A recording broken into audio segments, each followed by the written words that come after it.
Does anybody not understand French in this room? Everybody understands French? Oh. More or less? Yes? Okay. Mais on a juste au cas où, quelqu'un, we have, just in case, we have Alexei O'Hara, who is there to cross over between French or English, so feel free to sort of move between these two options as you wish. Madame Marie-Hélène Falcon is our first guest lecturer for the Move Over series, and we're really happy to have her. On est très contente de vous avoir, Madame Hélène Falcon. Comprenez, là, hein? Je comprends ça. C'est correct. On va se tutoyer un petit peu parce qu'on commence à se connaître un petit peu. Marie-Hélène Falcon, directrice du Festival Transamérique. Et aussi, avant, c'était le Festival de théâtre des Amériques. Et aujourd'hui, la présentation, le titre en anglais, c'est Curating Interdisciplinarity. Alors, vous voulez nous offrir un titre en français à votre sauce? Je vais vous fournir une explication. Parfait. Alors moi, je vous laisse rouler. Ok, merci d'être venu. Merci beaucoup. Alors, bonjour, ça me fait très plaisir de vous rencontrer. Very happy to be here. Je ne vais pas tout traduire parce qu'il faut... D'autant plus que vous avez dit que vous compreniez le français, c'est formidable. Mais dans nos rencontres au festival, dans nos rencontres avec le public, il y a toujours cette question, parce qu'il y a souvent des artistes qui viennent de l'étranger, et la question c'est toujours, est-ce que quelqu'un ici ne comprend pas l'anglais? Ben, il n'y a personne qui ose lever la main. Alors si vraiment il y a des choses que vous ne comprenez pas, il ne faut pas hésiter à m'interrompre ou à poser des questions, ou des choses comme ça. Alors, Curating Diversity, je me suis demandé vraiment comment dire ça en français. Et la meilleure chose que je trouve, c'est de vous dire d'où le festival est parti. Un festival, ça naît d'un manque, ça naît d'une frustration. C'est là pour apporter quelque chose qui n'y est pas. Et le quelque chose qui n'y était pas, en 1985, quand j'ai commencé à faire le festival, il y avait des festivals, il y en avait au Québec, j'ai travaillé pour l'Association québécoise du jeune théâtre, j'en ai fait des quantités de festivals, mais ce qu'on n'avait pas, c'est un festival international, c'est la possibilité de rencontrer des artistes contemporains qui développent et qui font avancer les pratiques. Et ce qu'on n'avait pas non plus, c'était un événement de haut niveau pour mettre en valeur ce qui se passait chez nous, et mettre en valeur le travail d'artistes, créateurs de ma génération à l'époque qui nous semblait extrêmement important et qu'on trouvait que le public ne les connaissait pas suffisamment. Donc, il nous manquait cette espèce de grande plateforme pour orchestrer la rencontre des artistes de chez nous avec des artistes de l'étranger, et tout ça pour un public qu'on souhaitait voir se développer, pour le rendre plus perméable et plus intéressé par les démarches de création. Alors, basically, the reason, what is the reason to start the festival? The festival frustration, and to feed a void of a proper platform for a generation of artists, and artists who are pushing forward a movement, pushing forward new ideas. And Madame Falcon spoke of her, Marie-Hélène, spoke of her experience in other festivals, and that at the time of starting this, which was the Festival de Théâtre des Amériques, which preceded the Transamérique Festival, it was very much to respond to something that was lacking in this city. Mm-hmm. And also une rencontre avec le public qu'on souhaitait organiser pour que le public s'intéresse vraiment beaucoup plus aux démarches de création, de manière à soutenir les artistes dans lesquels on croyait. Right. So alors, to meet audiences and for have audiences to connect to the creative process, the process of creation. Yeah, very good. Very good. Donc, ça m'a amené, évidemment, à poser toutes sortes de questions sur comment approcher la question. et qui présenter, et quoi présenter, et partir d'où et comment. Mais à cette époque-là, j'avais commencé à voyager. Et je voyais, de par le monde, des spectacles souvent très complexes et très mystérieux pour moi, qui venaient de loin, de Montréal, me retrouver en Europe pour voir des spectacles à ce moment-là. Maintenant, c'est plus facile, mais à cette époque-là, c'était pas évident. Et je voyais Pina Bausch, Yann Fabre, Tadeusz Kantor, et des personnages comme ça qui circulaient vraiment de façon très intéressante. J'étais confrontée à toutes sortes de démarches. Et je pense que ça m'a marqué parce que ça m'a donné envie de suivre des artistes et de suivre des parcours d'artistes. Si bien que le festival n'a jamais eu de thème, le festival n'a jamais eu, à part les 2 premiers festivals qui se sont faits sur les Amériques, beaucoup pour des questions parce que c'était possible de le faire et que c'était extrêmement difficile de faire la planète au grand complet d'un coup sec. Il n'y a pas de frontières géographiques au festival. Il y a des endroits où on peut aller, mais c'est c'est des concours de circonstances. Mais je dirais que le grand intérêt et le grand désir, ça a été de suivre le travail d'artistes créateurs qui nous semblait important parce qu'ils dérangeaient l'ordre établi, parce qu'ils allaient au-delà de le middle of the road qu'on a l'habitude de voir un peu partout. Et ça nous a amené à chercher dans les marges un peu partout, en avant, en arrière, du travail qui se fait le plus couramment dans chacun des milieux. So, how to approach the question? How to approach the question of filling this void, and what exactly was the answer to this? And the answer seemed to come from traveling and from being exposed to artists in Europe like Yann Fabre and Pina Bausch and Kantor, and feeling a real desire to follow these artists, to establish relationships and to follow a career, and to really then look for other artists that were also pushing boundaries, that were also on the margins, in the margins, behind the margins, below the margins. And the festival has never had a theme. The festival is not, maybe I'm adding something, but perhaps not interested in always having new things, but more like following the careers and presenting. Are you saying that you present Also, the same artist many times, or to? Yes, but not that much. Okay, all right. Not that much. Et c'était très intéressant d'aller à la rencontre d'artistes différents aussi. But beyond that, there's no themes, there's no geographical theme. constraints. Except it's very for the 2 open. first festivals, by circumstances. Right, pragmatic reasons. Yeah, so we explored the Americas at that time. Okay. Mais après, à partir de 89, le festival s'est très largement ouvert. Et ce qui nous amène à la diversité, c'est que en suivant le trajet des artistes et en suivant le travail des artistes, plutôt qu'en cherchant un thème ou qu'en essayant d'être très précis et très académique par rapport à ce qu'on veut dire d'une discipline, par exemple, j'ai compris que les artistes utilisaient tous les moyens et tous les langages à leur disposition pour s'exprimer. Donc, j'ai vu énormément de performances, j'ai vu beaucoup de danse au début, j'ai vu beaucoup de théâtre métissé avec d'autres disciplines, j'ai vu beaucoup de phénomènes d'interprétation parce que c'est la façon dont les artistes travaillent aujourd'hui et quand même depuis un certain temps. Donc, il y a dans le festival, et il y en aura toujours, il y a des plongées très, très profondes à l'intérieur d'une discipline, dans un classicisme souvent très important, comme par exemple Merce Cunningham ou bien Thomas Ostermayer qui vient cette année en théâtre. Mais il y a aussi énormément de travail qui traverse les frontières.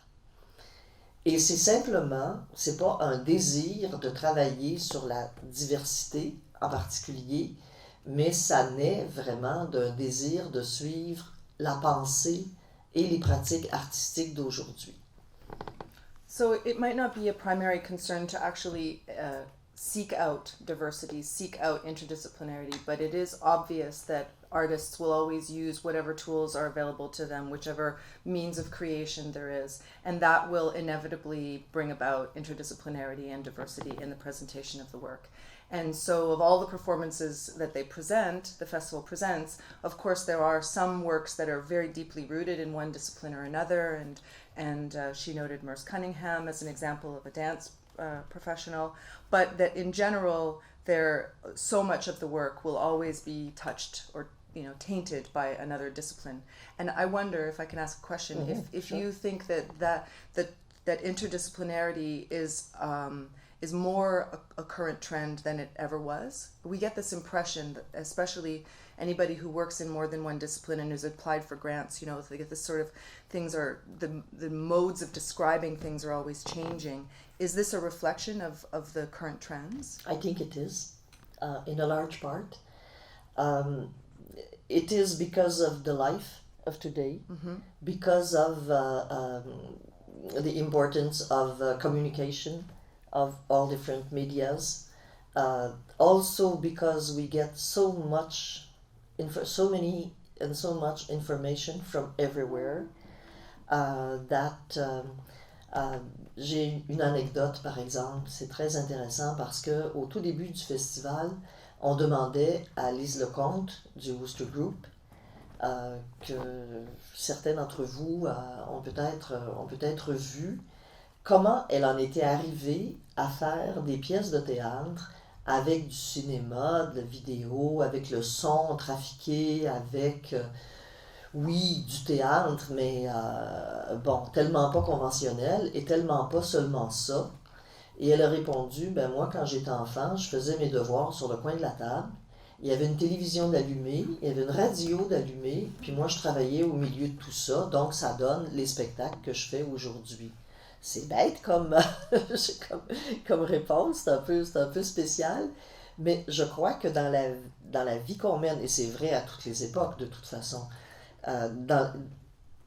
les artistes reflètent la vie qu'on mène et travaillent à leur époque, avec les moyens de leur époque et avec l'histoire environnante. So she tells an anecdote of Elizabeth Lecomte, who's the artistic director of the Wooster Group, a theater, very famous theater New company, York, and who was asked about how is it that she creates these theater works that also have film in them, that also have all this sound, that also have all these different disciplines in it. And she tells the story of being a child and doing her homework on the edge of the table, and there being the television on, the radio on, and everything happening at once, and that is how she came to be the artist that she is.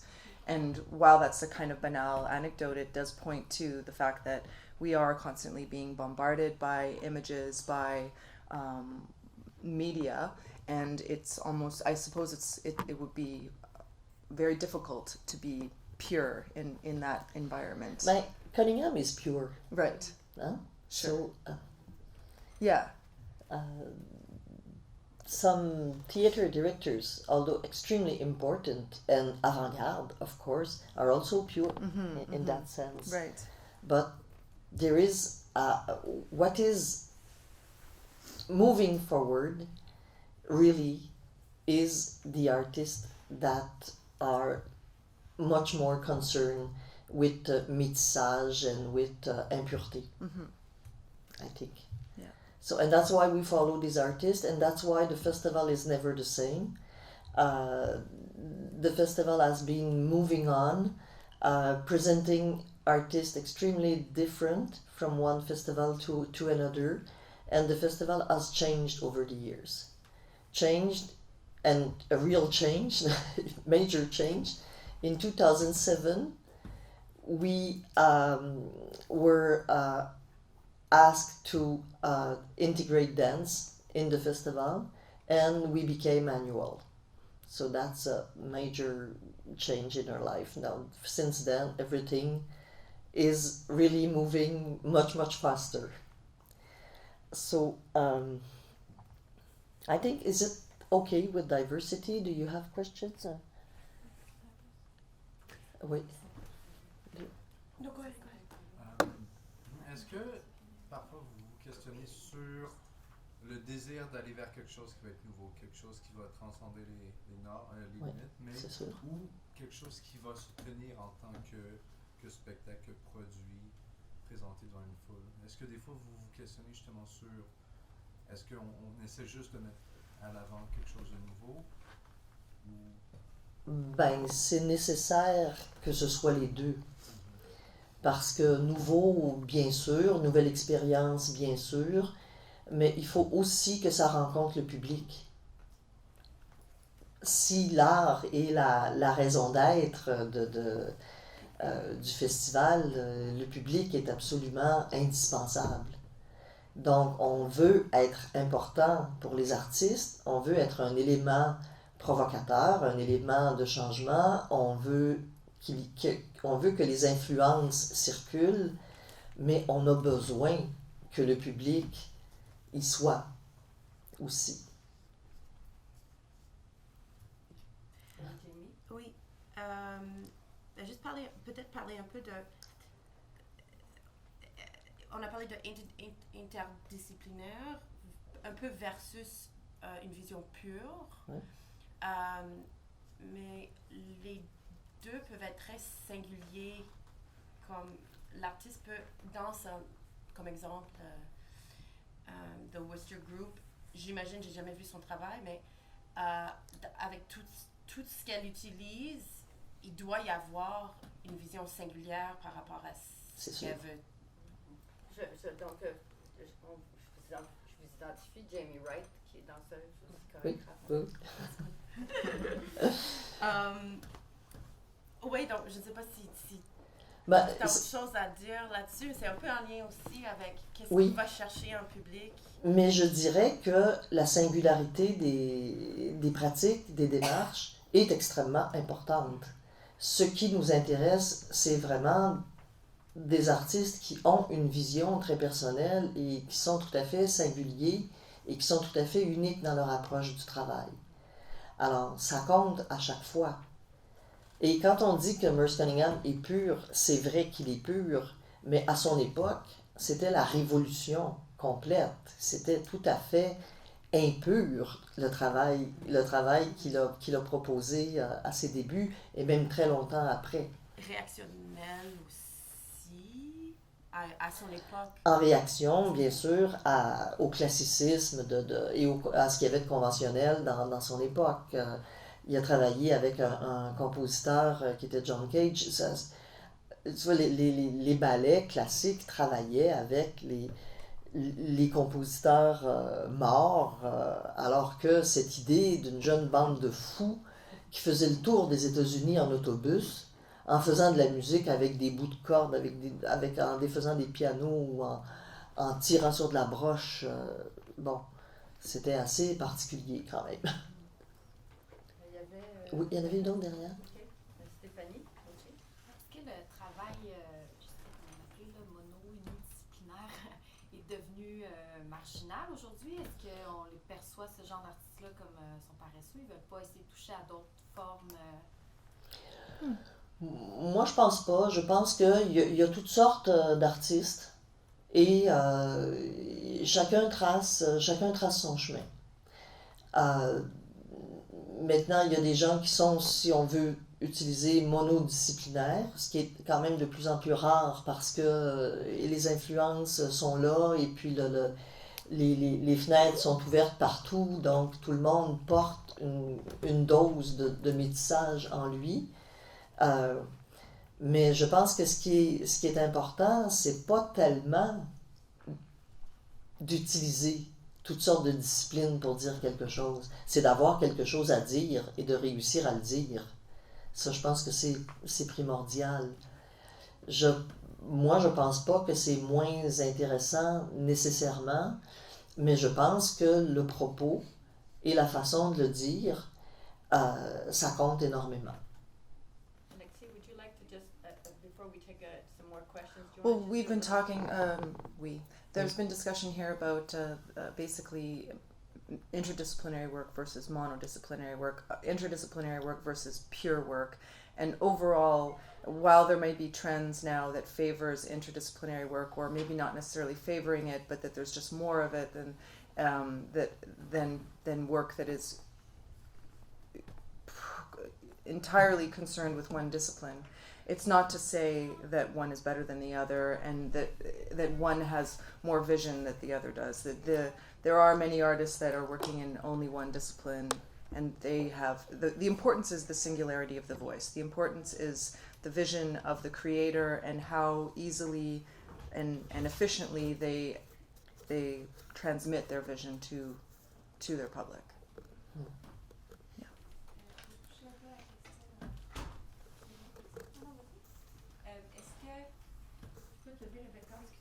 Est-ce que vous voyez la nécessité encore ou le besoin encore de donner des titres justement aux performances? Comme est-ce que à quoi ça nous sert justement dans ce cas-là d'identifier danse ou théâtre si c'est pas toute une performance? Est-ce que ou c'est quoi l'utilité en fait de donner un titre? Ça a été un long débat chez nous. Et puis finalement, sur notre affiche, on écrit danse, théâtre. Parce que les gens ont besoin de s'y retrouver. Pourquoi? C'est ça la question. Pourquoi les gens ont besoin de s'y retrouver? Ben, c'est une grosse question. L'université est là pour répondre à ça. Mais moi, quand on a transformé le festival, ce que les gouvernements cherchaient, c'était après la mort du FIND.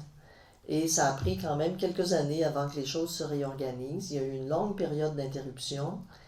Et moi, j'ai proposé de faire un festival et de danse, et de théâtre, et de performance, mais en fait, de faire un festival d'art aujourd'hui.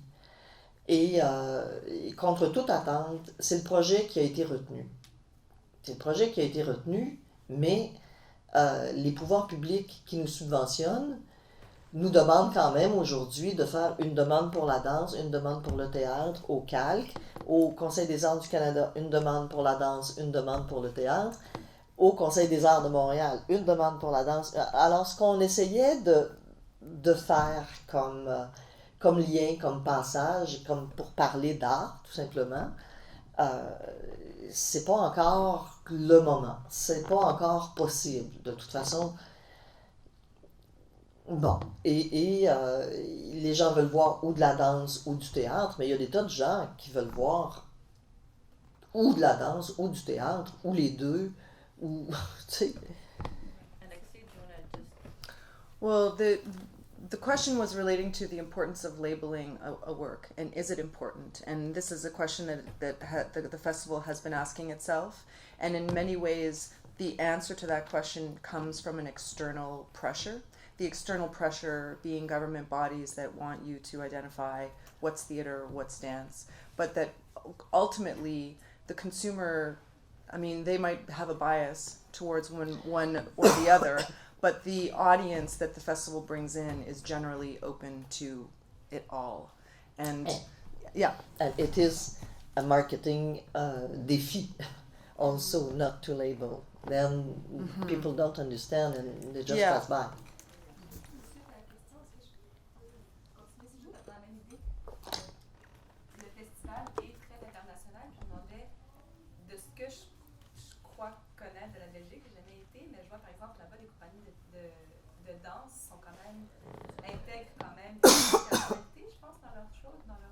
Intègre beaucoup d'aspects de théâtralité dans leur spectacle. Oui. Par exemple, est-ce qu'à Montréal, où se situe Montréal justement là-dedans, dans le labeling, puis dans les tabous encore, dans la crowd de danse, la crowd de théâtre, où est-ce qu'elles se rejoignent, quelle salle de spectacle accueille les deux, quelle salle de spectacle se refuse à... Ben moi, je pense que Montréal, quand même, est une ville d'avant-garde à cet égard-là. Parce qu'il y a une grande circulation entre les artistes de théâtre, les artistes de danse. Et le festival a certainement voulu faire circuler les artistes et les mettre ensemble. Et le festival a aussi voulu faire circuler les publics. Et faire en sorte, et d'ailleurs, ça fonctionne. Parce que le public du Festival de théâtre des Amériques, qui est un public de théâtre, c'est un festival qui était néanmoins fréquenté par beaucoup d'artistes de tous les milieux, de la danse, de la vidéo, de la musique, déjà, en tant que festival de théâtre, parce que c'est un festival qui était particulier par rapport au théâtre qu'on fait. Et le public de la danse vient voir le théâtre et vice-versa. Donc il y a une circulation. Je pense que ça n'empêche pas la nécessité de nommer et de dire si c'est à origine de la danse ou si c'est à origine du théâtre. Parce qu'on vient toujours de quelque part, on a une formation, on a un tempérament, on a des habiletés. Les gens qui font de la danse, c'est pas les mêmes gens qui font du théâtre. C'est pas pareil. Ça se réfère pas aux mêmes catégories physiques, psychiques, etc. Ça, vous en apercevez dans vos cours et puis dans la vie. Même si c'est extrêmement intéressant, et il y en a beaucoup qui adorent ça, il y a énormément de gens de théâtre et de gens de danse qui travaillent ensemble et qui aiment ça vraiment. Au festival, il y en a des exemples, il y en va en avoir encore un cette année, ça va être assez intéressant. Mais je pense qu'aujourd'hui, c'est des questions qu'on se pose moins. So the question was regarding Montreal's position. Sorry about this. The question was asking, say, compared to Belgium, for instance, where a lot of the dance that's being produced has a lot of theater kind of infiltrating it, where does Montreal situate itself? And Marie-Hélène points to Montreal as being a very avant-garde city, very open-minded audiences. And the festival itself has always responded to this fluidity, and the publics in the audiences in Montreal are always there's a lot of bleeding over between groups. Ma question, c'est par rapport à justement que le festival soit international. Est-ce que parfois, en tant que curatrice, vous êtes curatrice, vous avez vu souvent des choses qui étaient pour l'ordre établi d'une certaine place, qui brisaient les barrières, tout ça, mais vous vous êtes rendu compte que peut-être si vous amenez ce même spectacle-là à Montréal, ça allait faire l'effet que pour nous, ça fait longtemps qu'on a dépassé ces barrières, ou est-ce que des fois, il y a ce genre de qu'on est peut-être partout sur la planète, on évolue en même temps pareil, mais est-ce que des fois, il y a comme un genre de ici, ça brise l'ordre établi ici, mais si j'amène à Montréal, les gens vont pas réagir, ou je sais pas. Alors, c'est pas très intéressant d'amener ça à Montréal. OK. D'accord.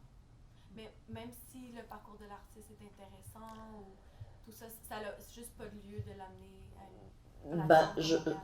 moi, je crois que ce que je veux amener chez nous, c'est quelque chose qui tranche avec ce qu'on fait.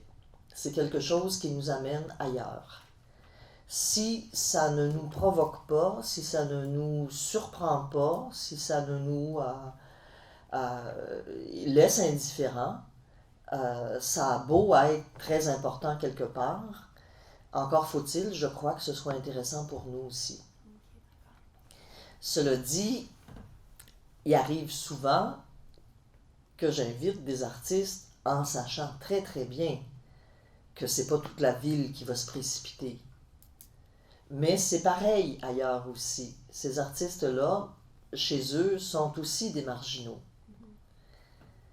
Tu sais, par rapport à la rupture, c'est quand même important, c'est quand même intéressant, parce que je pense que on évolue avec des ruptures. On peut évoluer tranquillement dans la continuité, mais enfin, il y a des crises et il y a des ruptures qui sont extrêmement importantes et qui nous obligent à nous projeter ailleurs. Ça m'est arrivé à quelques reprises de me faire dire par des gens, mais vous savez, Madame Falcon, on a des très belles compagnies de danse ou on a des très belles compagnies de théâtre, et ce que vous invitez, on respecte votre opinion, mais vous savez, c'est pas très représentatif de ce qui se fait chez nous. Et je suis toujours embêtée de leur répondre, mais en fait, ça m'intéresse pas ce qui est représentatif chez eux. Parce que on a exactement la même chose chez nous, et c'est pas ça qui nous fait avancer non plus. Et c'est pas ça qui provoque les artistes, et c'est pas ça qui bouleverse l'ordre des choses et c'est pas ça qui nous fait évoluer. Donc, ça répond peut-être à ta question. So the question posited a scenario where a work would be important transgressive in one environment but not important transgressive in Montreal, or if we had perhaps advanced beyond this posited social rupture. And the answer was that, well, it wouldn't be interesting to present that kind of work, but moreover, you know, the question often is that the works that are curated sometimes are not representative of an overall trend of what's happening somewhere, and that's not the most important thing. Like the important thing is not, oh, now we're going to have a spotlight on Belgium, for instance, and show exactly what's happening there. That, you know, you'll pick a work. They'll pick a work. The festival will pick a work that is moving, that shows some rupture, some event, you know, and fractures, Ruptures. and that's more important than having something that is representative of its home. C'est pas une vitrine de tout ce qu'on a de beau dans notre garde-robe. C'est pas une vitrine. C'est ça. Non. En même temps, c'en est une. Yeah. C'est ce qu'on met. Oui. Patricia? Moi, je suis intéressée à connaître un peu comment ça fonctionne au niveau plus pratique. Là. Est-ce que les spectacles sont achetés ou bien c'est plutôt comme un modèle de diffusion où l'artiste n'a jamais à assumer dans le fond de partie comme Non, la non. promotion ou vous Non. achetez le spectacle? C'est un vous festival présentez? international, professionnel. Tous les artistes qui se présentent au festival sont rémunérés. C'est ça. Le festival participe très souvent à la coproduction, c'est-à-dire que c'est une somme qui est accordée pour la production du spectacle, mais après, le spectacle est acheté. On loue les théâtres, l'artiste qui est invité n'a pas à... On peut lui demander de trouver ses billets d'avion dans son propre pays. Ça, c'est normal, c'est monnaie courante. Quand les compagnies de chez nous tournent, c'est souvent avec l'appui aussi des gouvernements. Mais il n'y a personne qui se produit et tout le monde qui travaille au festival est payé aussi pour. Sauf évidemment les bénévoles, mais ça, c'est une autre question. Il n'y a pas d'appel de dossier, c'est vraiment vous qui allez Il n'y a pas d'appel de dossier, mais on reçoit quand même énormément de dossiers. Donc, il faut évidemment faire son chemin là-dedans. Oui, il y a beaucoup de... Après, c'est des choix. Oui, c'est ça. Après, c'est des choix. Vous pouvez passer là, des mois et des mois à faire de la recherche. J'imagine que vous vous présentez à des événements comme des trucs comme Cinar ou... Non. Pas ça. Cette recherche-là, elle se fait comme... Je vois des spectacles complets. Je ne présente pas beaucoup chez Sima. So before we take more Oui. questions, can we just do a little wrap-up? Yeah. So the question was regarding how the festival works in a practical level. Is it a buying model, or is it just a presentation model? And Marie-Hélène said that, you know, this is a professional international festival that yes, they sometimes will do co-productions, but then will eventually buy the show. Everyone gets paid. Sometimes the companies have to find their own plane tickets, but that's the same model that exists for Canadian artists that are traveling abroad. We often are asked to look for money from the CALC or the Canada Arts Council. But yes, everybody is paid, and although there is no open call, they receive a lot of dossiers, and they sort of make their way through that. But mostly the curation happens from Marie-Hélène's actually going to shows and seeing things and deciding. Yes, and, but and I following also, the I also careers have of colleagues. artists. Yes, And so, I have colleagues abroad, and we exchange, and over the years, we know where to search.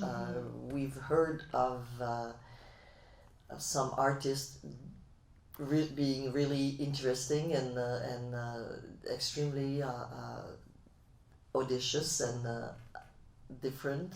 So we follow. So we follow some artists, of course. Mhm.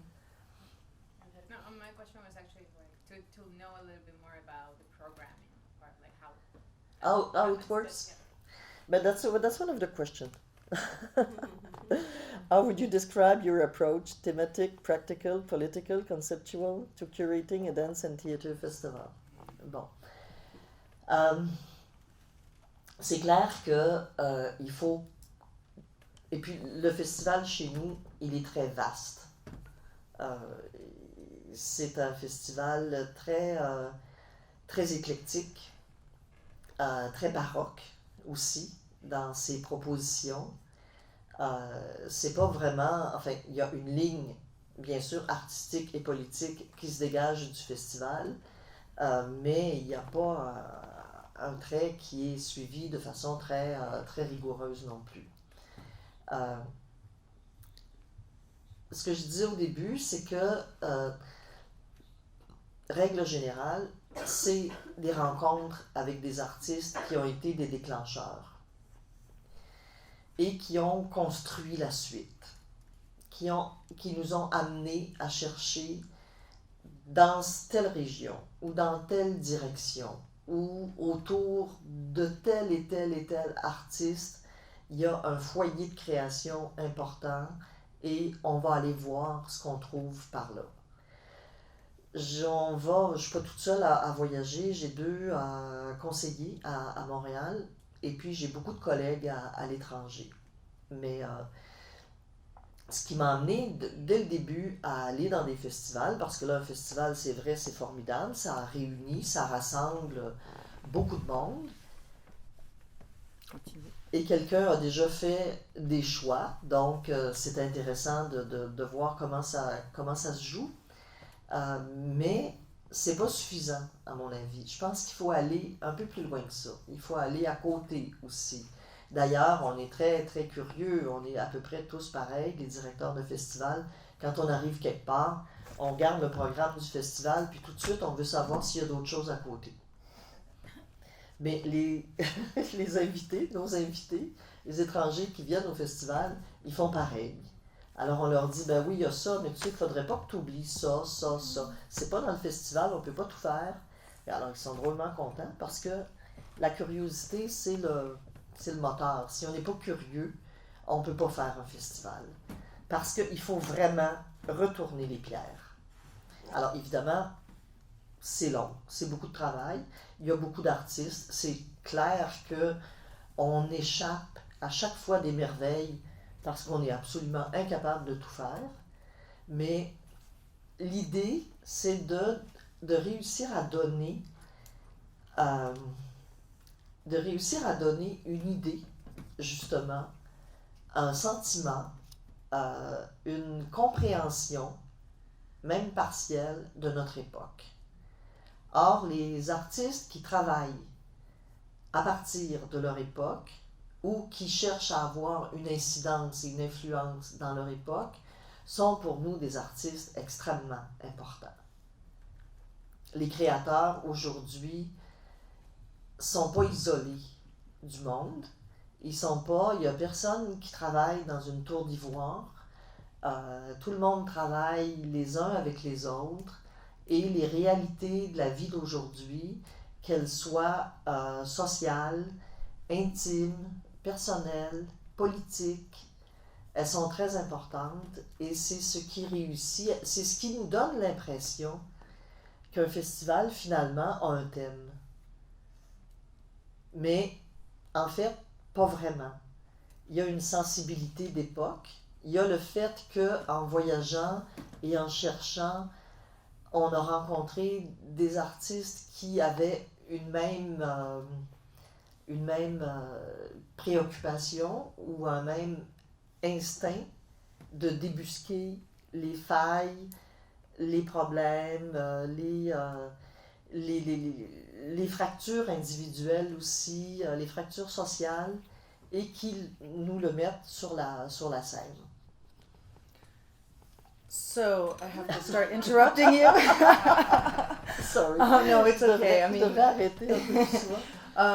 so the festival does not have a central theme, but it is it is an eclectic theme.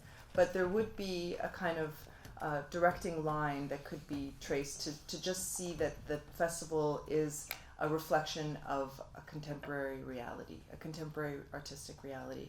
And the researching for programming the show happens in many different ways, very organic ways of having colleagues whose festivals Marie-Hélène will attend, but then as many curators, artistic directors do as well, she wants to know what's happening outside of the festivals, where, what is happening on the fringes, what is not being programmed, and why is it not being programmed, and so yeah. Basically, that's it. I use much words and je fais plus de phrases, mais ça résume très bien. Okay. I have a question about je vais te dire en français, de ton point de vue, comment, après avoir vu à l'étranger diverses manières de faire, est-ce que vous avez une idée de la corrélation entre le système économique, politique et les lieux où que c'est vraiment effervescent, comme on sent que nécessité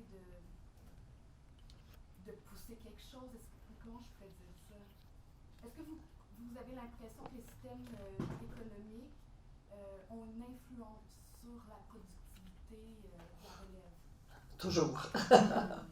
Les systèmes économiques, les systèmes politiques ont toujours de l'influence et ont toujours une répercussion sur le travail des artistes. C'est incontournable. Est-ce que vous croyez que ça fait en sorte que ça donne l'impression de mouler des secteurs ou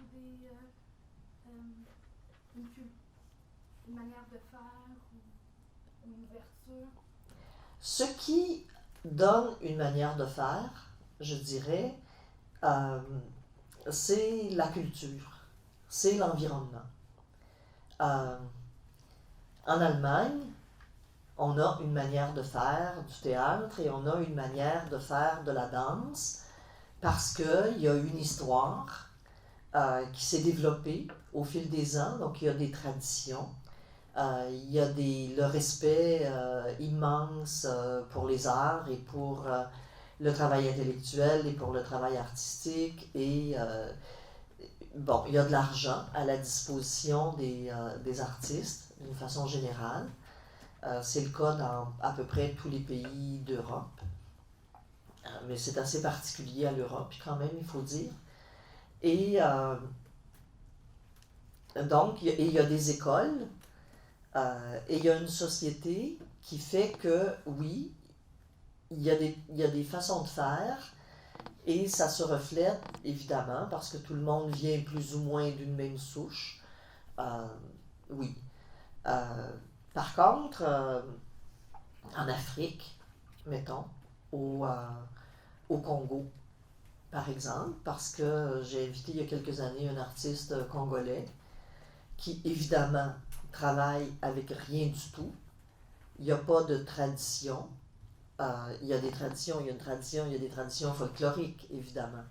Mais l'économie, le politique, l'absence de moyens économiques pour travailler, les pressions politiques ou le désintérêt de la politique pour les arts amènent un autre type de création complètement beaucoup plus libre, beaucoup plus sauvage d'une certaine façon, beaucoup plus brute que ce qu'on peut trouver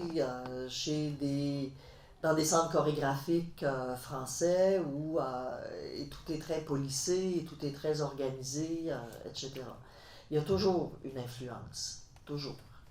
So the question was relating to whether political powers, financial powers, economic powers have an influence on creation, and the answer is absolutely. But moreover, what truly influence a creation will be the culture, and the culture includes the structures that are set up economically and politically.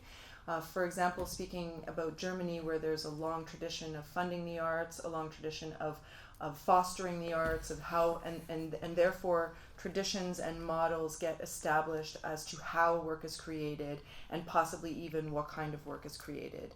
In the Congo, for another example, obviously the models will be completely different because there aren't those structures, there isn't that funding, and so the work will be, or the work that was presented by this Congolese artist that was at the festival a couple of years ago, was much more wild, much more undisciplined, or so that but I imagine that it's, you know, whether you have money or not, it's not going to make your idea any better, you know.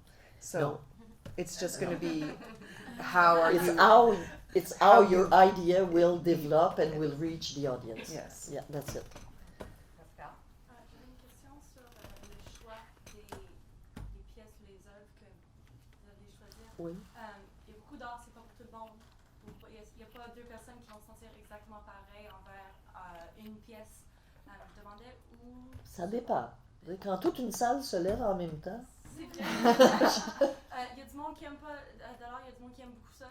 J'aimerais savoir où se trouve la ligne entre je trouve que c'est une très bonne pièce, c'est important de la montrer. Moi, personnellement, je l'aime pas, mais est-ce que je devrais la montrer quand même? oui, c'est des choses qui arrivent. C'est des choses qui arrivent. Moi, personnellement, j'aime moins ça, mais je pense que c'est très important. Mais il y a assez de travail de par le monde pour que j'aime ce que je vais présenter. Parce qu'autrement, je pense que c'est pas très confortable. Et il y a assez de choses importantes. Aimer, c'est une façon de parler. Encore faut-il être capable de défendre ce qu'on présente. Et pour moi, c'est clair que si je peux pas le défendre, je peux pas le présenter. Je saurais pas comment, je sais pas quoi en dire, j'ai pas envie de proposer ça au public. Bon. Alors, il y a des choses fort probablement excellentes, mais il y a pas fort probablement, il y a très, très, très certainement énormément de choses excellentes que moi, j'ai pas eu envie de présenter et que d'autres présentent ailleurs et le monde est content aussi. Mais ça, la direction artistique, c'est extrêmement subjectif. C'est lié à une personnalité, c'est lié à un regard. On regarde pas tous de la même façon. On voit pas tous la même chose quand on regarde quelque chose. Donc, il faut accepter cette part de subjectivité, mais en même temps, et faire confiance à la subjectivité. Et moi, je pense que j'ai eu énormément de chance parce qu'à Montréal, j'ai eu énormément de soutien de la part du public et de gens qui ont fait confiance, qui n'avaient aucune idée de ce qu'on allait présenter dans le festival, mais qui disaient « Ah, c'est le festival, c'est formidable. On est intéressés, ça va nous amener ailleurs, ça va nous susciter toutes sortes d'émotions, mais on y va. On prend une chance, on y va. » Ça se produit comme ça depuis 1985. C'est pour ça que je dis qu'à Montréal, il y a vraiment un public exceptionnel qui est une ouverture d'esprit incroyable, comme il n'y en a pas tant que ça de par le monde.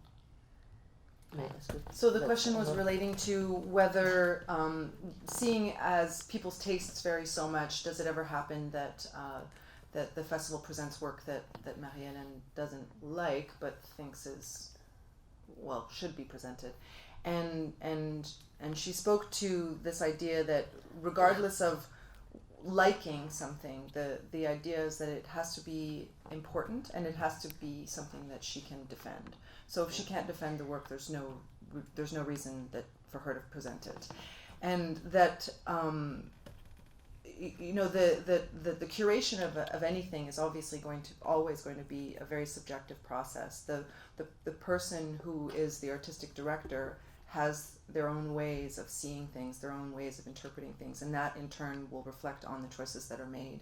And that fortunately this festival takes place in a city where the audience has come to trust this vision that the festival has, and has a very open-minded approach to seeing all the different types of shows that are presented by the festival. Selon vous, quelles sont les ressources qui ont permis au festival de grandir et d'évoluer autant? L'accueil, L'accueil du public, je pense que c'est fondamental. C'est extrêmement important.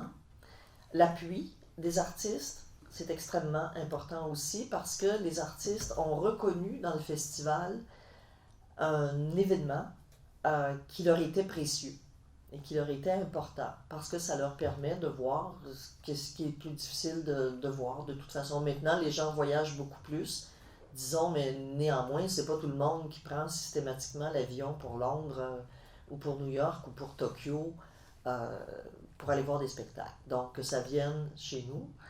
Évidemment, l'argent, c'est extrêmement important aussi parce que c'est pas commercial le travail qu'on fait. La rentabilité de ce qu'on fait, il faut comprendre que c'est pas rentable d'aucune façon. Si c'était pas supporté par les gouvernements, ça pourrait juste pas exister. On a très peu d'argent privé, on n'en a pas. L'argent privé, il est dans les grands festivals, il est dans la rue, il est dans des événements beaucoup plus commerciaux, mais il n'est pas chez nous. Donc, moi, je pense que on a eu la chance de naître à une époque où il y avait des moyens. Et le public et les artistes ont fait en sorte que ça dure, que ça existe et que ça dure, et qu'on puisse travailler sinon dans une grande sérénité financière, du moins dans une certaine confiance. Mais cela dit, il y a la notion de risque dont Sylvie souhaitait que je parle, peut-être, mais c'est important. Mais je vais te laisser traduire ça. La question était, the question was related to what are the resources that have allowed the festival to grow over the years, and following what we were just talking about regarding the audiences. Obviously, the audience's receptivity to the festival has been crucial.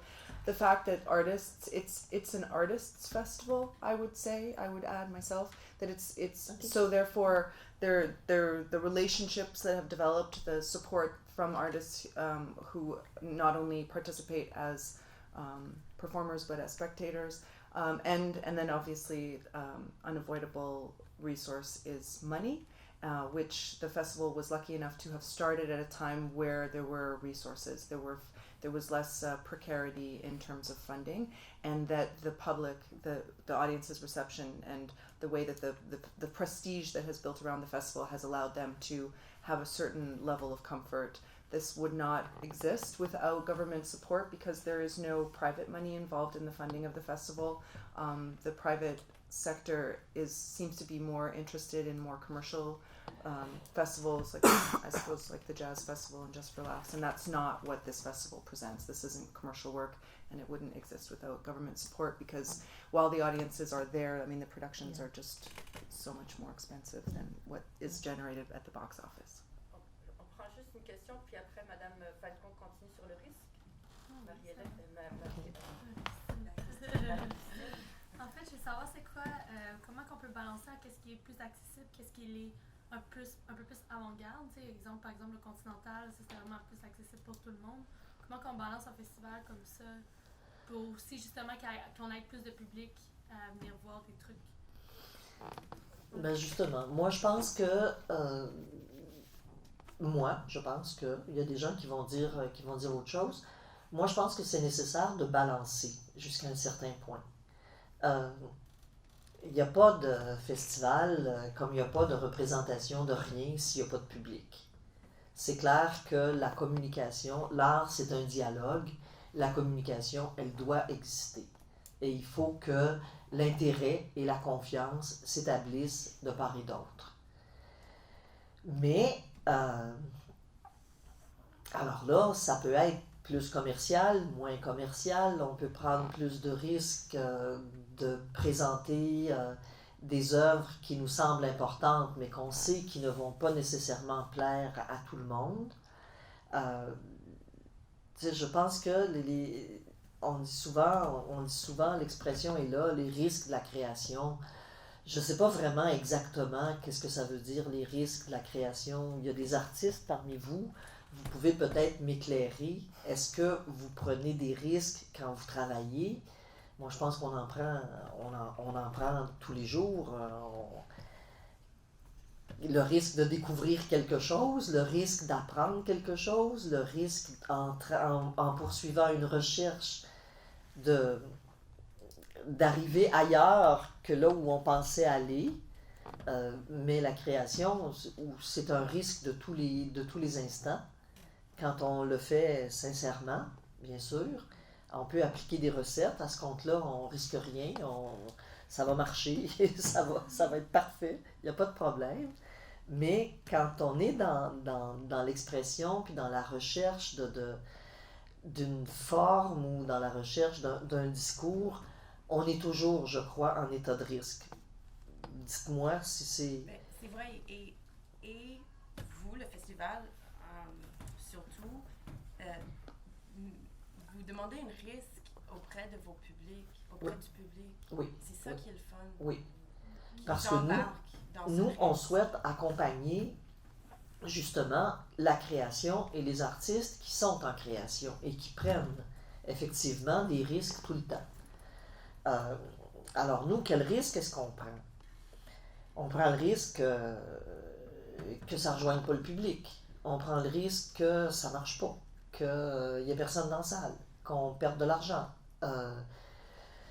Mais ça fait partie, à mon avis, ça fait partie du travail qu'on a à faire pour qu'il y ait une évolution et pour qu'on puisse, en confiance, tout le monde sentir qu'on avance quelque part et qu'on n'est pas toujours en train de ronronner sur le même poste. So the initial question was about the balancing between commercial and less commercial work.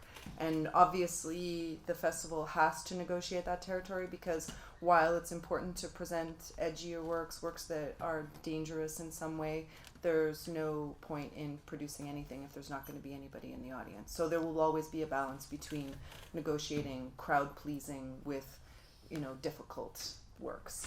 And then jumping off from the idea of difficult works is this discussion about risk and the risk of creation, and some wondering about what that is. Is the artist's entire being a risk, or the process that it involves to create work? Risk is at every level. And then Jamie pointed out that the festival also asks the audience to take the risk, to engage in this, and Marie-Hélène was saying that it's important to kind of, while going around these questions, to still have an evolution from one year to the next, to not just be, going around in circles. J'ai une question. Oui, bien sûr. Cette année, vous allez peut-être mettre à l'affiche des gens qu'on n'a peut-être pas vus sur des grandes scènes.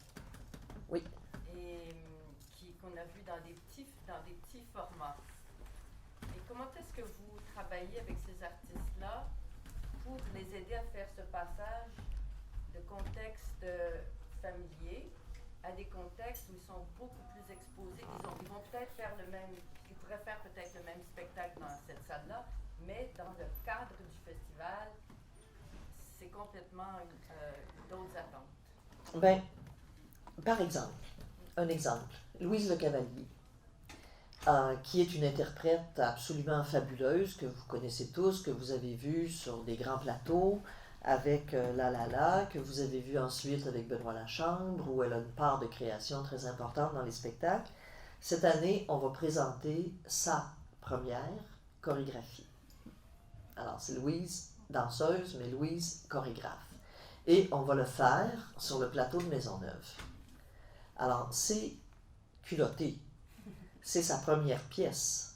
C'est quand même important. Mais le festival, qui est un peu fou, puis qui est là pour être fou, de toute façon, il n'y a personne de sensé. Je dis ça, il n'y a personne de sensé, c'est pas vrai, parce que quand même, on est des gens très, très sensés. Quoi qu'on puisse en penser parfois. Mais un festival peut et doit prendre ce genre de pari sur... c'est une question de confiance envers un artiste, c'est une question d'accompagnement. Les artistes, pour évoluer, ont besoin d'argent, c'est vrai, mais ils ont aussi besoin, à un moment donné, que quelqu'un dise, bon, oui, ok, on le tente, on le fait, on est derrière, on est avec, on y va. Donc, mais ça va très bien marcher de toute façon parce que on a annoncé le spectacle la semaine dernière et puis ça a déjà commencé à se vendre pas mal. Donc ça va aller. Mais oui.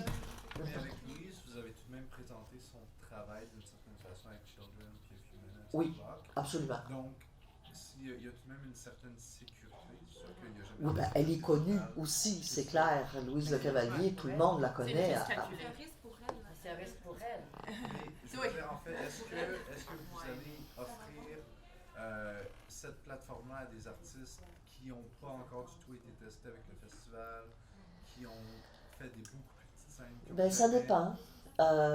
Il faut qu'il y ait une possibilité que ça rencontre effectivement le public. Mais nous, on a fait des choses vraiment très difficiles parce que les salles qu'on choisit pour les artistes, c'est en fonction de leur pratique. Alors parfois, quelqu'un a besoin d'un grand plateau, mais il n'y a pas vraiment besoin d'un aussi grand public. Mais ça prend le plateau. Alors, on offre le plateau. C'est nécessaire. Après, ben oui, ça existe, des salles à moitié vides. C'est décevant, mais c'est quand même des choses qui arrivent. Mais je dirais que ça arrive pas trop souvent chez nous, de toute façon. J'aimerais suivre juste un petit peu sur ta question, puis bon, je ne vais pas révéler la programmation, je suis sous embargo. Mais je pense que la question est, est-ce qu'il y a des artistes qui ont, c'est pas leur première pièce, qui ont fait quand même des expériences, mais qui n'ont pas eu encore cette renommée, mais qui dans le milieu sont reconnus, dans le milieu restreint peuvent être reconnus, mais ils n'ont pas encore eu cette lancée. Le festival, je pense, quand Oui, ça pourrait arriver. C'est déjà arrivé. je pense. Ça va arriver. C'est déjà arrivé. Il y a plusieurs années, Marie Chouinard, qui n'avait fait que des solos, a fait sa première pièce de groupe au festival. Elle a été coproduite par le festival. Les gouvernements disaient, mais non, Madame Chouinard, on ne peut pas vous subventionner un spectacle, un grand spectacle. Chez nous, vous êtes une soliste. Marie a dit, ben, regarde, soliste, non, pas seulement. Alors Marie s'est mise à chercher, et puis Jack Oudashkin, qui était à Ottawa à l'époque, et puis qui avait sérieusement des moyens, et le festival, on s'est dit, ben non, Marie, elle veut faire une pièce de groupe, c'est parfait, on va la faire, très bien, mais ça a été les trous du ciel. Moi, j'étais intéressée à propos du off-théâtre. Oui. Si ça a été toujours là, et sinon, pourquoi ça a été créé. Pourquoi le OFTA s'est créé? Oui, juste parler un peu de ça. Le OFTA s'est créé parce que en 2007, je ne sais pas vraiment pourquoi le OFTA s'est créé, mais le OFTA, oui, je sais pourquoi le OFTA s'est créé pour vraiment avoir une plateforme pour des artistes beaucoup plus jeunes. Donc, le OFTA, l'équipe autour, voulait une place, une plus grande place sur les scènes, et le festival a quand même ses limites. Donc, ça prenait quelque chose à côté pour permettre que d'autres puissent effectivement s'y mettre et se montrer et réaliser des choses. Et puis, on est tous porteurs de projets. Moi aussi, j'en ai fondé un festival international il y a plusieurs années, parce que je trouvais que ce qu'il y avait là ne m'offrait pas toutes les possibilités qui ne me permettaient pas de déployer tout ce que j'avais envie de déployer. Donc, j'ai dit, bon, ben ça n'existe pas, puis si j'attends après tout le monde, ça n'existera pas non plus. Donc, OK, je le fais. Ben, on fait pareil. Et la C'est parfait. programmation du OFTA, c'est presque à 100% des artistes montréalais. Puis je sais pas si c'était à cause d'une frustration ou qu'il n'y avait pas assez de Montréalais qui se présentaient au FTA ou je sais pas trop quoi, mais en même temps, je vois que le FTA, C'est c'est... jeune. Tu sais, s'il y a un devoir de présenter des œuvres internationales. Tu sais, et puis donc le OFTA, c'est comme un espèce de petit cousin qui est juste pour la relève montréalaise, en fait. Souvent, c'est des gens qui se présentent, c'est leur premier spectacle. Il fonctionne sur dépôt de dossier. Dépôt de dossier aussi. Oui. Si vous avez d'autres questions sur le OFTA, vous pourrez demander à votre prof Caroline Lorrain-Bocage. Voilà. Qui fait le festival. Elle va Ouais, tout vous parce dire. que c'est pas lié. Mais en lien avec Marie-Hélène, j'ai dansé dans un extrait au off et l'artiste a été présenté dans la FTA. Oui, c'est Donc, très perméable. Mais je veux dire, tu parlais d'aller regarder quand vous allez ailleurs, c'est la marge de... C'est une marge et Mhm. C'est une porte d'entrée. ça peut l'être. Pas Des nécessairement. fois, Ça dépend.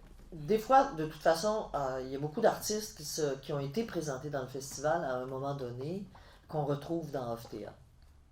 Aussi, comme l'inverse, il y a des gens qu'on découvre et puis ou alors qu'on suivait déjà depuis un certain temps, qui font quelque chose au FTA puis qui créent une pièce plus importante l'année suivante ou 2 années plus tard au festival.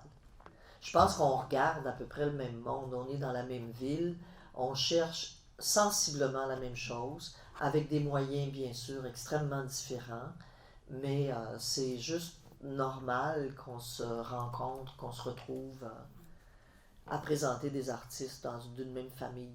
Does anybody need synthesis in English? Would you appreciate your fine? Okay. Une question, en fait. Je serais intéressée bientôt à faire un échange par l'université, puis j'aurais le goût d'aller à un endroit où, tu sais, c'est en ébullition au niveau de l'art contemporain, où il y a quelque chose qui se passe. Est-ce que vous auriez un endroit à me recommander? Est-ce qu'il y a un endroit plus particulièrement dans le monde présentement où vous voyez beaucoup de choses intéressantes? Berlin, Bruxelles, Ouais. hein? C'est ça, ça va. Paris même, mais Paris, moi je dirais Berlin. Mais Berlin, la danse, c'est moins évolué que... Ben, oui, c'est moins évolué qu'en France. Ben, évolué. Ben, c'est-à-dire qu'il y a moins de pratiques. Moi, ben, je ne sais pas combien il y a d'universités en Allemagne, probablement des centaines. Ben, je pense que chacune de ces universités-là a un département de danse ou d'études de danse extrêmement théorique, passionnant, beaucoup de recherche. Maintenant, la pratique, c'est plus difficile. Et en général, il y a la gratuité scolaire aussi. Et il y a la gratuité scolaire, ça nuit pas. Oui, c'est vrai. Oui, merci. C'est un autre débat, mais je vous la souhaite, n'empêche. Rebecca? Moi, j'ai une question aussi par rapport à revenir un peu au FTA. Des gens qui proposent la création d'un OFTA, étant donné que les Très bien. demandes pour le OFTA est devenu déborde de partout. Oui. Qu'est-ce que vous en faites de ça? Qu'est-ce que ça veut dire par rapport au public justement qui est très prêt à recevoir de l'art contemporain multidisciplinaire, mais aussi très prêt à aborder peut-être des spectacles avec un regard international, si on veut. Je pense que le FTA justement présente le public international de Montréal. C'est des gens qui sont intéressés et qui n'ont pas peur de le découvrir. Donc, je peux comprendre l'intérêt des artistes émergents de Montréal à vouloir être présentés là parce qu'ils peuvent se présenter non seulement comme Montréalais, mais aussi comme artistes internationaux. Est-ce qu'il manque une autre plateforme peut-être si OFTA a pris la place? Ben là, regarde, de toute façon, il y a toujours eu, depuis 1985, qu'il y a un off au festival. Informel, les gens s'organisent, des années c'est mieux organisé, d'autres fois ça ne l'est pas. OFTA, c'est pas un off. C'est un festival avec une direction artistique qui fait ses choix. C'est pas ce qu'on appelle un off ou un fringe, ou c'est pas du tout conçu de la même façon. C'est un autre festival à côté qui est off nous, mais alors il y a et de toute façon pendant le festival il y a des offs partout là. Il y en a un à Circuit Est, il y en a un au 303, il y en a partout. La ville est en ébullition. Alors évidemment, la grande question de ça, c'est d'intéresser des étrangers, des programmateurs étrangers à voir le travail, puis à éventuellement leur faire une tournée magnifique C'est un conte de fées, des fois ça marche, mais plus souvent qu'autrement, malheureusement, c'est pas comme ça que ça se passe. Mais c'est quand même beaucoup l'espoir. Mais moi, ce que je pense, c'est qu'avec le temps, euh, il va y avoir un public. Le public va suivre ça. Le public va s'intéresser à ça, à des démarches plus jeunes, à des artistes. D'abord, j'imagine que chacun amène sa gang aussi, sa génération. Mais je pense que la personne qui est partie, qui parlait par exemple du Continental, de Sylvain Aymar, Oui. c'est-à-dire que dans ce genre de situation, la personne vit une expérience. La personne continue à avoir se souvenir de cette expérience et démystifie son rapport aux jeunes, déjà, Oui. rapport aux artistes. Parce qu'on fait à peu près, à un moment donné, toute la même chose. Il y en a qui, après, eux, ils retournent faire leur job, mais nous, on continue à faire notre Oui. job. Je pense que c'est un petit peu ça qu'elle essayait Oui. d'amener dans la discussion, c'est ces expériences participatives sur lesquelles misent énormément beaucoup en ce moment les subventionnaires. Je pense qu'ils ne comprennent pas tout à fait ce qu'ils demandent aux artistes, mais ça c'est mon point de vue. Mais c'était, je pense, la question. C'est-à-dire que quand il y a une occasion participative, est-ce que c'est pas aussi une façon de sensibiliser cet autre public qui est peut-être éventuellement dans 5 ans ou dans un autre monde, notre public? Dans toute la bande de gens qui font le Grand Continental, parce que quand même, on les a fréquentés pendant 3 ans de temps, il y en a qui étaient déjà des spectateurs du festival. Il y en a d'autres qui se sont mis à y aller. Il y en a qui iront jamais. Ce qui les intéresse, c'est de danser avec leurs amis. Ils ne sont absolument pas intéressés à en regarder d'autres faire, à moins qu'ils fassent exactement la même chose. Mais je pense néanmoins que le Continental, moi j'ai accroché tout de suite à ce projet-là parce que je trouvais que fondamentalement, c'était une explosion de joie, que c'était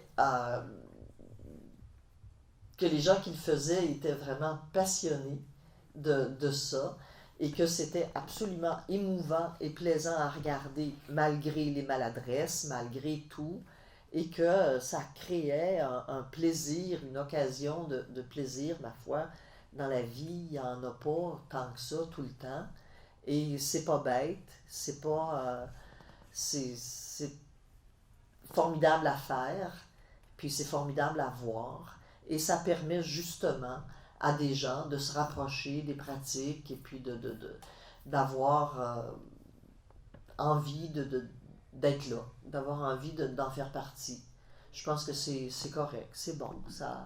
Je ne sais pas jusqu'à quel point ça développe des spectateurs, cela dit. Je pense qu'il y a beaucoup d'illusions là-dedans, mais ça élargit, ça ouvre les esprits, puis c'est toujours ça de gagner. Does anybody need a little synthesis? Don't want to single you out. Stéphanie? Par rapport justement au Grand Continental, le fait que ça devienne autant accessible, c'est que ce soit présenté sur une place publique, d'après moi. Ouais. Est-ce que la FTA éventuellement pense s'installer sur la place publique pour certaines présentations ou ça va demeurer en salle? Peut-être que aussi, je ne sais pas, qu'il y a déjà des présentations dans la salle. Il y a beaucoup de choses sur la place publique pendant le festival, et puis effectivement, il y en a depuis longtemps. Depuis 85, je pense qu'il n'y a pas eu de festival sans qu'il y ait vraiment quelque chose sur la place publique aussi. Là, bon, le quartier des spectacles, la place des festivals donne une autre couleur à tout ça, mais cette année, on en a un spectacle sur la place des festivals. Ça n'a rien à voir avec le Continental, mais vous allez voir. Il y en a un autre dans les rues, un déambulatoire aussi, qui va se passer dans différents lieux. Ça m'intéresse dans la mesure où on peut y aller avec des démarches artistiques fortes, de haut niveau, et qu'on peut effectivement contribuer à transformer le regard des citoyens et des passants sur leur ville. aviez d'autres choses à partager qui étaient sur votre feuille? Moi, je pense que... Les 4h20, it's 4:20. Ok. Est-ce que vous avez des questions, d'autres questions, des choses que vous aimeriez partager avec Mme Falcon, même avec Alexis, parce qu'il n'est pas invisible? Ben oui, elle a Elle des a choses fait à un dire, travail- vous savez. Elle a fait un travail de synthèse. Alexis, est-ce que Elle vous avez est des- très bonne. Je vais m'en rappeler. Comme ça, vous avez des jobs au festival. Ben oui, absolument. Alexis, did you have questions for Marie-Hélène? Or Not particularly. I feel like we've had a very full conversation here. Yeah. Je vous remercie d'être venu. Je sais qu'il y en a qui ont dû partir parce que Oui, c'était bien la sûr. fin de leur merci. Bien sûr. Marie-Hélène. Ben, merci à vous.